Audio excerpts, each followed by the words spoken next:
रविवार को पूरे देश की निगाहें दिल्ली से सटे नोएडा के सुपरटेक ट्विन टावर पर थी, जहां एक तरफ भ्रष्टाचार से बनी इमारत जमींदोज हुई तो वहीं दूसरी तरफ इसे लेकर यूपी की सियासत भी तेज हो गई, जिसके चलते यूपी सरकार के दोनों डेप्यूटी सीएम ने एक जैसे ट्वीट करते हुए समाजवादी पार्टी और अखिलेश यादव पर निशाना साधा और उन्होंने इसे सपा शासनकाल में हुए भ्रष्टाचार का बड़ा उदाहरण बताया।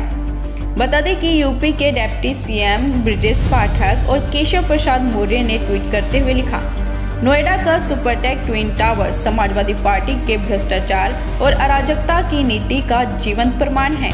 आज मुख्यमंत्री योगी आदित्यनाथ के शासनकाल में सपा के कुकर्मों का प्रतीक ये अवैध इमारत जमींदोज हो रही है। ये है न्याय, यही सुशासन।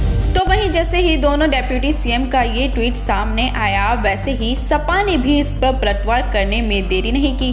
सपा प्रवक्ता अनुराग भदौरिया ने बीजेपी पर पलटवार करते हुए लिखा, आज यूपी की भाजपा सरकार पूरी तरह से भ्रष्टाचार में डूबी है। भ्रष्टाचार करने वालों को सिर्फ चारों तरफ भ्रष्टाचार दिखाई पड़ता है। जो सरकार जनता की नजर में गिर गई हो, जब वो गिरने और गिराने की बात करते हैं तो हास्यास्पद लगता है। आपकी जानकारी के लिए बता दें कि योगी सरकार के मंत्री ट्विन टावर में हुए भ्रष्टाचार के लिए अखिलेश और उनकी सरकार को जिम्मेदार ठहरा रहे हैं। तो आइए आपको समझाने की कोशिश करते हैं कि आखिर क्यों इसे भाजपा सरकार सपा का भ्रष्टाचार करार दे रही है। दरअसल भ्रष्टाचार की इस गगन चुंबती इमारत को बनने की कहानी की शुरुआत करीब 1.5 दशक पहले हुई थी। नोएडा के सेक्टर 93A में सुपरटेक एमराल्ड कोर्ट के लिए 23 नवंबर 2004 को नोएडा प्राधिकरण ने जमीन को अलॉट किया था। 21 जून 2006 को एक और लीज डीड की गई। उस समय मुलायम सिंह यादव यूपी के मुख्यमंत्री थे। इसी सरकार में भ्रष्टाचार की शुरुआत मानी जाती है। इस प्रोजेक्ट में बिल्डर ने ग्राउंड फ्लोर के अलावा 11 मंजिल के 16 टावर्स बनाने का योजना तैयार किया था। वहीं नक्शे के हिसाब से जिस जगह पर 32 मंजिल ट्विन टावर खड़ा था, वहां पर ग्रीन पार्क दिखाया गया था। 2008 और 2009 में इस प्रोजेक्ट को नोएडा प्राधिकरण से कंप्लीशन सर्टिफिकेट भी मिल गया था।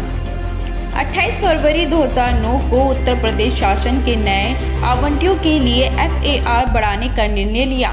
वहीं पुराने आवंटियों को कुल FAR का 33% तक खरीदने का विकल्प भी दिया गया।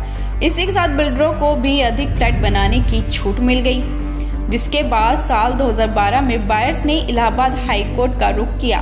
कोर्ट के आदेश पर पुलिस जांच के आदेश दिए गए। पुलिस जांच में बायर्स की बात को सही बताया गया। हालांकि इस जांच रिपोर्ट को भी दबा दिया गया, जिसके बाद नोएडा अथॉरिटी ने बिल्डर के साथ मिलीभगत करके इन टावर के निर्माण को मंजूरी दी। इसलिए इस भ्रष्टाचार के आरोप अखिलेश सरकार पर लगाया जा रहा है। वही नियमों को ताक पर रखकर बनाई गई इस बिल्डिंग के निर्माण में नोएडा विकास प्राधिकरण के कर्मियों और बिल्डर की मिलीभगत की बात साबित हुई। मामले में सुप्रीम कोर्ट का आदेश आने के बाद मुख्यमंत्री योगी आदित्यनाथ ने इस मामले की जांच कराई। सितंबर 2021 में सीएम योगी आदित्यनाथ के आदेश पर अवस्थापना और औद्योगिक विकास आयुक्त की अध्यक्षता की 4 सदस्यों की समिति गठित की गई। जांच समिति की रिपोर्ट के आधार पर मामले में शामिल 26 अधिकारियों, कर्मचारियों, सुपरटेक लिमिटेड के निदेशक और उनके आर्किटेक्ट्स के खिलाफ कार्रवाई की गई और आखिरकार में इसे जमींदोज किया गया। हालांकि समाजवादी पार्टी और भारतीय जनता पार्टी के आरोप प्रत्यारोप को लेकर RWA का कहना है कि किसी भी राजनीतिक दल ने अगर अपनी इच्छा शक्ति जाहिर की होती तो शायद इस तरह के अवैध निर्माण की अनुमति ही नहीं मिलती। RWA से जुड़े और इस अवैध टावर की लड़ाई लड़ने वालों में शामिल RN पारेख कहते हैं कि राजनीतिक बयानबाजी सिर्फ अपनी राजनीतिक चमकाने के लिए की जा रही है।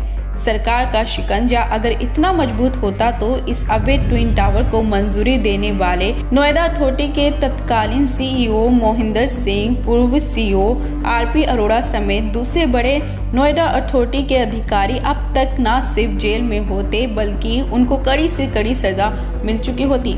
उनका कहना है कि ये लड़ाई RWA ने जीती है, सरकार तो महज तमाशा देखती रही। मामला हाई कोर्ट से लेकर सुप्रीम कोर्ट तक गया और आखिरकार हमको न्याय मिला। अब चाहे इस मामले पर राजनीति हो या ना हो, लेकिन भ्रष्टाचार की बुनियाद पर बनी इमारत तो जमींदोज हो गई, साथ ही दूसरों के लिए एक सबक भी छोड़ गई। फिलहाल इस रिपोर्ट में बस इतना ही। आप बने रहिए हमारे साथ और देखते रहिए राष्ट्रवन न्यूज।